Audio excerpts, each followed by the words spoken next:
the music being louder so we can really get a feel of the sense of the mood of StarCraft. Alright, here we go. Here we go. Ladies and gents, welcome, welcome. Day 2, DreamHack. So excited to be here. A little bit of a later start today. I got some more sleep. I woke up at... Well, first I woke up at 2, thinking that it'd start at 4, but then I was told it actually started at 7:30. So then I slept in until like 6:30, and then we picked groups. We picked our matches, which was... That's a whole story in of itself. But we're finally here, day number 2. Thank you so much for joining me here on the stream of twitch.tv/Axeltoss. I'm going to be here all day long bringing you StarCraft 2. As I look at my... As I look at my monitor, at my OBS, to make sure everything is smooth. And it looks like everything is smooth. And again, if you let me know in the chat, if anything's terrible, if the sound is bad, it's my fault, probably, so be sure to let me know. But here we are in Game 1 of this best of 3 of Group... Hold on. This is Group number 6. Group 6, first match. This group involves Morrow, Life, the STC, and Mini Razor. This is a match between, in the bottom left-hand location, your Red Zerg player from StarTale. Korean, one of the favorites to win this tournament. He is Life. Got to see some of his matches yesterday. Showed absolute demolition, demonstration, whatever you call it. It was amazing. Life is good. Top left-hand location, I present your blue Terran player. He is Morrow. This guy doesn't need much introduction. He's very well known as well. Very creative style. He's kind of known for playing a lot of different races, so obviously his game sense is going to be really good. Let's see what happens here as I take a drink of water. Game hasn't gotten too far along yet. So as we're looking at these opening builds, we can observe that, one, they're spawning on the top left and bottom left of Whirlwind. Now, Whirlwind is a 4-player map.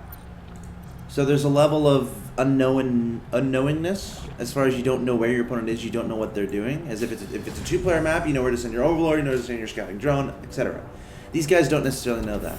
And both of them actually scouting in the wrong direction. No. SCV, yes, they are.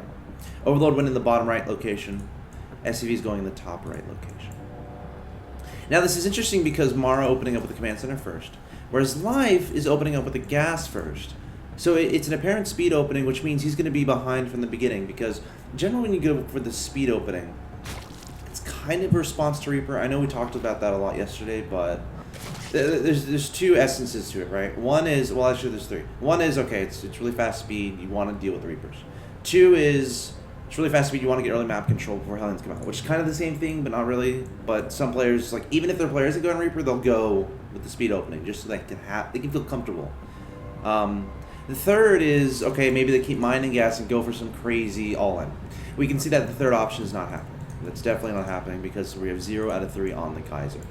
Now these things are going to start patrolling across the map.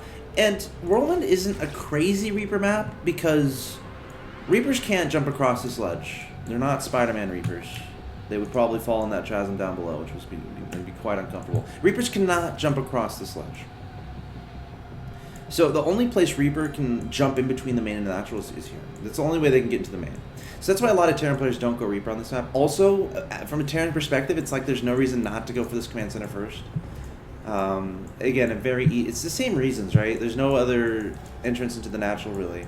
And also, there's only one entrance to the main, and you got a high ground. There's a nice big ramp there that you start walling off. And Morrow going for a very fast 3rd command center. That's so cool. Morrow's like, you know what? I don't care that I'm playing Life. I don't care I'm playing one of the best Zerg players ever to play the game. I'm gonna go to late game, you know? I'm gonna go to late game. We're gonna see who's the best. That's just the way it's going. We're gonna see who's the better player. That's what Morrow's saying right here. Now, Life is gonna be able to identify where his opponent is. He's probably gonna know about this command center first. Putting down a roach run and getting, oh my god, he's still mining gas and he's getting on a roach run and a second gas. Okay, this is gonna be a bust. Life is not gonna get a later. It's not happening. Here's what's gonna happen. Probably not on a Baneling Nest later. No reason to get a roach run right now. No, absolutely no reason whatsoever, because he knows his opponent went for this command center first. Now he could go for safety roaches, right? 4 roaches, but he would only stay on 1 gas if that was the case. He's already has 144 gas. Adding on a second gas, so either A, this is like a 10 roach rush. Right when the roach finishes, you make like 7, 8 roaches, maybe 9, and attack across the map. It'd be annoying. Something else he could do is invest everything into this, and while he's doing that, put down a Baneling Nest, make a bunch of lings, and go for a bust, right? A Roach Baneling bust. So now we're going to look at that production, see what's going on. Made 6 roaches. Still has gas to make more. Okay, he made 8, yeah. So he's going to make 8 roaches, and these aren't defensive roaches. These are going to go across the map. And this is a big investment. So if Life can't do damage with this, he's going to be behind in this game. That's just the way it's going to work. Engineering Bay is going to go down from Morrow. Probably down on a second fairy. There it is. There's the second Engineering Bay. Now he needs to scout this. Morrow needs to scout this. We saw this against Youth. He sees 5. That, like, usually when you see 4, that's kind of the one where it's like, oh, he's just being annoying. When you see 5, when you see any more than 5, that's when you have to start being like, okay, what's going on here? So 2 bunkers immediately added on. Remember last game, Life versus Euthermal? This is what Euthermal didn't do. And remember, Morrow was actually close in that game. But anyway, the Hellions going to start backing up. And again, the Hellions with this army. Remember when Euthermal played, the Hellions were across that. 28 lings on the way. We're going to see a lot of Banelings in production very soon indeed. This is very stressful for Morrow. He's going for the most economic build in the book. 3 orbitals, 2 engineering bays, but pulling out 2 Widow Mines. Again, we're seeing so many differences from yesterday as far as what Euthermal was doing against his Widow Mines. They did not overextend. Going to burrow themselves on the ground. The Roach is targeting down one. Every single Widow Mine is so important. And look at that, Morrow pulling up the Widow Mine, making sure it doesn't hit the lings that he doesn't want it to. More and more lings trying to speed in here. No, oh no, another Widow Mine. Oh, every single Widow Mine is so important in this situation. The bunker gets filled in though. They're the repairing SCVs. And no, there's not going to be a Baneling Nest here. So I thought there was going to be a Baneling Nest because he has a 430 gas. So either A, he forgot the Baneling Nest, or B, he made the Baneling Nest. Okay, he's getting 1-1. Cool, so we made 2 evolution chambers behind that. So just wanted to do Ling Roach aggression, but let's look at things. 51 to 44. So he just, that was actually pretty cool.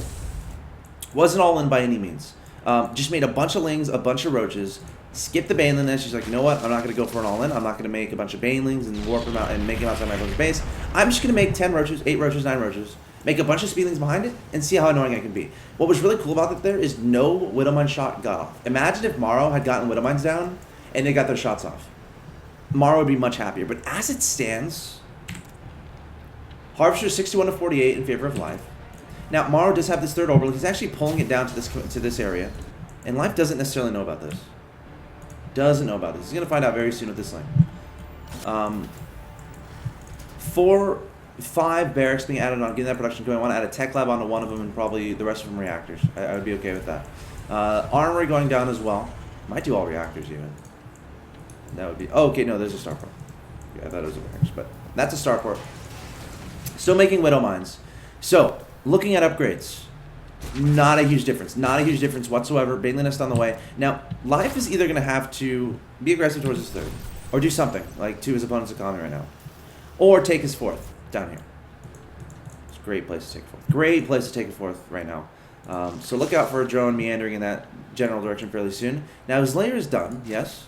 So Spire, we're looking for additional tech. Like, is he going to make a Spire? What's going on? We're gonna keep an eye on that. Lings Roach is trying to be annoying. Not going to work, though. Too many units here. Well, that's actually annoying. Stopping a lot of supply depots. A lot more Lings coming in here, and Live is just like, you know what, I'm just going to throw units at you.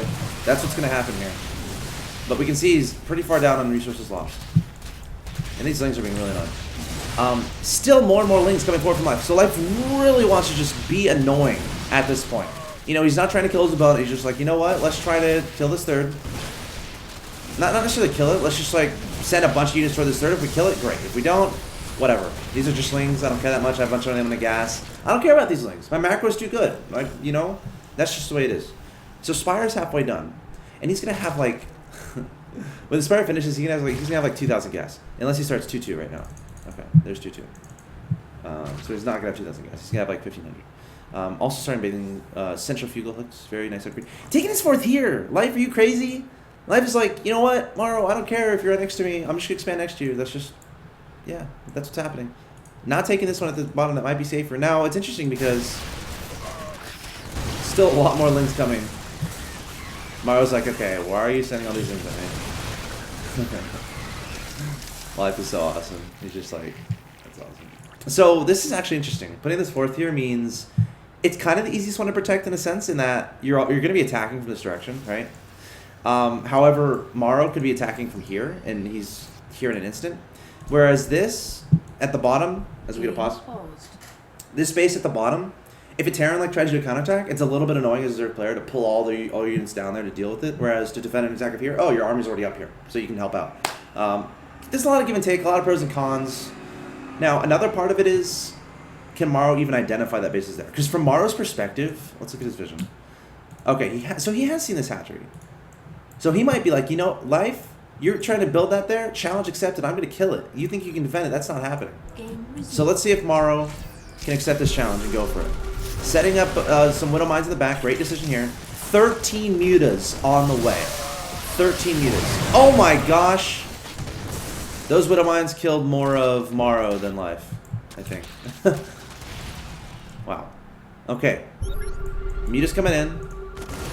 Widow Mines, what are you doing? Widow Mines! Oh, Widow Mines are so important. Morrow caught a little bit off guard. He was worrying about this squadron in the middle of the map, trying to deal with the creep, but now losing every single Widow Mine. This is terrible for Morrow. He needs more Marines right now, but Life loves this Ling Muta Baneling style, adding on the +1 Muta, so he's really going to focus on Mutas in this game.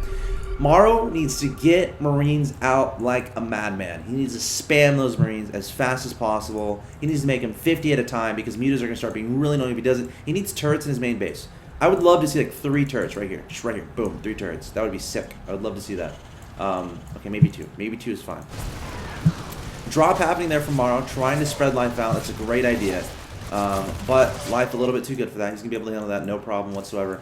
Now, Widow Mines are going to be annoying for Life, but he's going to make a lot of Banelings here.